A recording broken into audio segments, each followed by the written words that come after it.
Hi everybody, I'm Shauna from Nevada County Public Health's CalFresh Healthy Living program, and this video is part of our meal planning series. So I like to get my family involved in meal planning whenever I can, especially my daughter Ashlyn, who's 12 years old.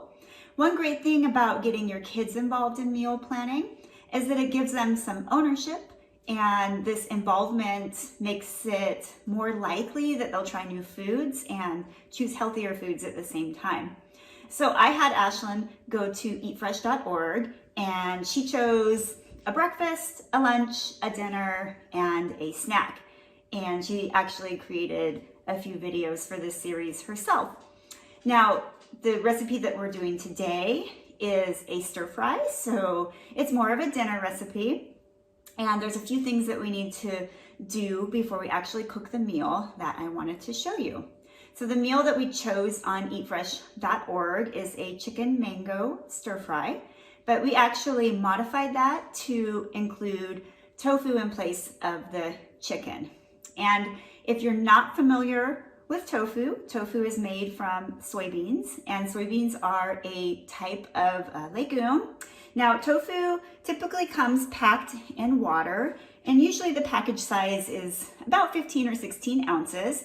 The package that I'm using came in 2 separate packs of 2 so that you could use less if you wanted to, but we'll be using both for a total of about 15 ounces. And so it comes packed in water, and because it's packed in water, and because tofu kind of acts like a sponge and really soaks up whatever you're marinating it in, or whatever sauce you're using, or whatever water it's sitting in, we want to try to press some of that water out. When we press some of that water out, it's more absorbent, and the flavors that we add don't get diluted by that water. So I'm going to show you how to press it, which is super easy. There's also some tofu that you can find that comes in more of like a vacuum sealed package, and it's been pressed really well. There's just a little bit of water in there, but it's really, really firm. And so I've found that with this type of tofu, you can get away without pressing it, and you still get a lot of flavor out of the dish that you're cooking. The tofu that we're using is extra firm, which is good for a stir fry because it's going to hold its shape and its texture more than if you were using a soft or a medium set tofu. Because tofu is made from soybeans, it's an excellent source of protein. It also has some fiber, and because of the way tofu is made, it's also a good source of calcium and iron as well. So let's get to pressing. Very easy. All we're doing is taking some paper towels. These are the select a size kind, so I'm just gonna use 2 and fold it in half. And we just wrap up our block of tofu into the paper towel. We'll do the same with the other one. You could also use a clean kitchen towel if you wanted. And then the easiest way to press it is to take a plate, put the tofu blocks on top of the plate, and then put another plate on top. And then we just need a heavy object. So I'm going to use this cast iron skillet here. You could also use books if you wanted to as well. And this creates pressure, so it's going to help kind of squeeze that water out of the tofu. The paper towels will absorb some. You might see some on the bottom of the plate when you're done. And it's very effective at getting the excess water out of the tofu so that you're ready to marinate or add your sauce.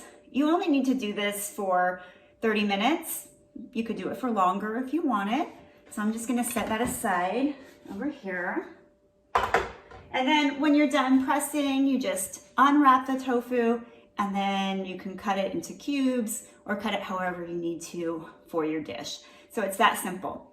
Now, it's not the end of the world if you forget to press. You can still use the tofu without pressing, but you will get better flavor if you press ahead of time.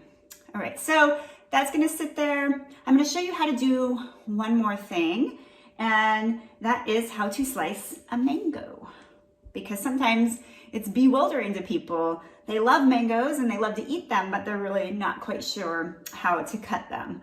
So I already sliced the mango, and the easiest way to slice it is just to cut it from top to bottom, and you can actually do that on both sides. And you just kind of cut around the core that's in the mango. So I have this that's been cut already, and I'm just going to, with a small knife, make some little cuts lengthwise, and I'm going to do the same crosswise. So now we kind of have like a checkered pattern. We're making cubes. And you just kind of try to cut down as close to the skin as you can. And now we'll see if we kind of fold the skin back, we have nice little cubes, which are pretty easy to get off. You can do that with your knife, or you can take a spoon and just kind of scoop them out. And you'll see now we have nice little cubes of mango. So not too bad, right? So that's how you'll cut your mango for this dish. And after this tofu is done pressing, then we'll get started on creating the dish. I did also want to mention that you can add different vegetables to the dish depending on what you have on hand. You could also use pineapple instead of mango if you wanted to. We'll be using some red bell pepper, and I'm going to add some broccoli because we have some broccoli in the refrigerator that we need to use, and it'll just make it a little more colorful. And we'll be making a nice little tasty sauce to go along with it. So I'll see you back here and we'll get started on creating that dish.